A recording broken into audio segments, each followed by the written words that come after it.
Possibility returned to our lives. People's lives were changing. I plowed our small piece of land, got my fingers into the dirt and imagined the roots I would plant there. I bent the ship one night. A sacrifice. As I looked into the flames, I saw my dream spiral upwards to the sky. I tried to let go of that future, stay home, rebuild a new one. But even though I'd watched each mast of my ship go up in flames, that road was calling me. I stayed home a few months, grew some crops, long enough to gather some seeds. I stole away into the night, taking the seeds with me. This time, I would not be at anyone's mercy. I was on top of this game, this time with a backup plan. It was the 4th time now, and I would be in charge of my own fate. In the bazaars, I collected days' work, got fed, found a good place to sleep. Every night, I brushed the sand from around me like a turtle about to lay eggs under the shelter of an upturned boat. I got to know people at the market, listened out for those who might be traffickers. It was whilst I was serving mint tea one afternoon that I overheard a group of men talking about needing pilots for the next shipment. I found the agents organizing the boats. I took my chance. I poured their tea, bowed deeply, and offered my assistance. They thought me strange and laughed at me. I struck a deal. I would take my voyage across with a boatload of women. I had to make sure they got to the other side and would get in contact with the gangs over there. I didn't think it through. Not that bit. I didn't ask enough questions. If I was successful, I would have no debts to clear, my passage paid. It was a simple transaction. My hands were clean.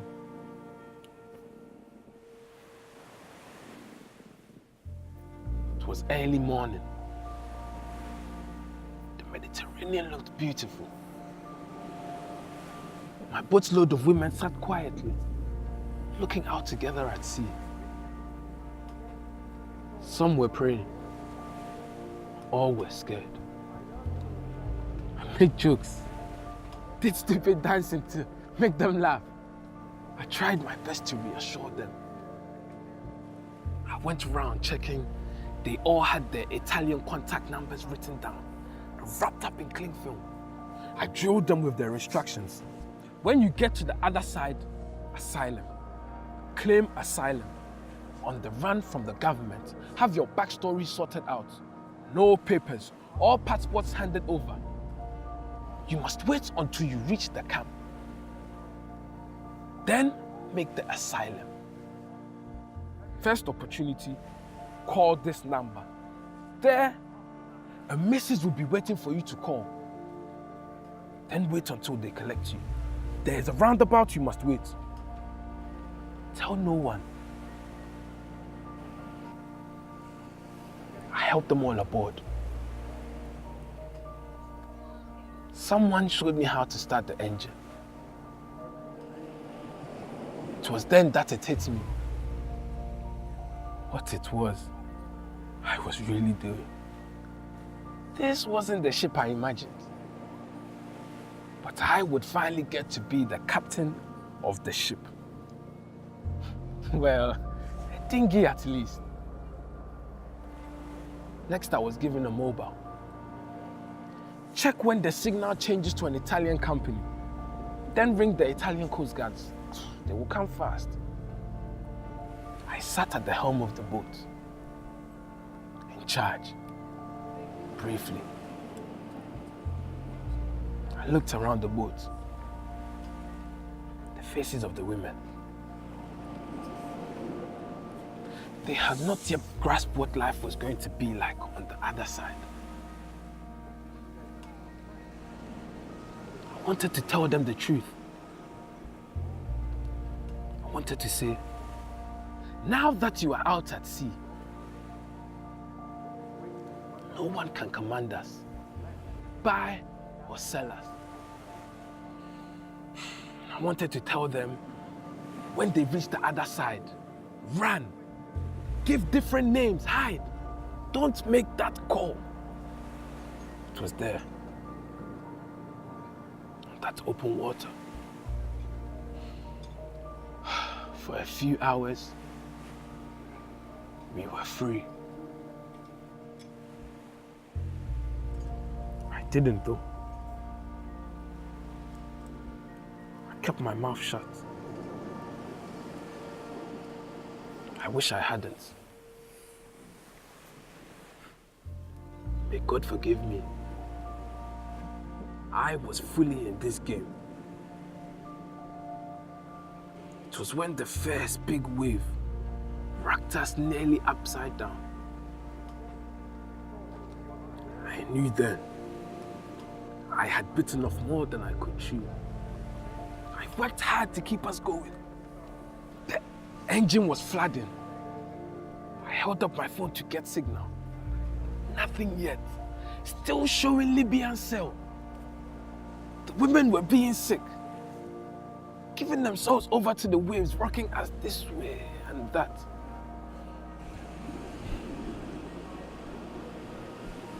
The squall came spinning out of nowhere. Another giant wave. The wave became our sky. A hand came out of the wall of water and took some women. A trail of orange life jackets floated on the water. Panic and screaming. I'm shouting to them, hold on, hold on. Oh Allah, oh Jesus, help, help. Everyone was crying. I checked the phone. And there it was. Italian signal. I called the number. Coast Guard, please. Coast Guard, please. I'm sending you location. We were slapped like fish onto the deck of the Coast Guard boat. Checked and counted by people in white suits with masks. It was like we were plagued. I was arrested. It was obvious. One man, a boatload of women. This happened often. The procedure would be the same. I would be processed on the boat and transferred to Libyan Coast Guards. Do you wish to claim asylum? They said. No, I said. I want to work. I want to work. I want to build ships. And now, I am here. One last attempt. The ship I am going to build. It dreams of tall masts, of felled oak. Giant silk cotton trees grow out of tiny seeds. My ship will sail.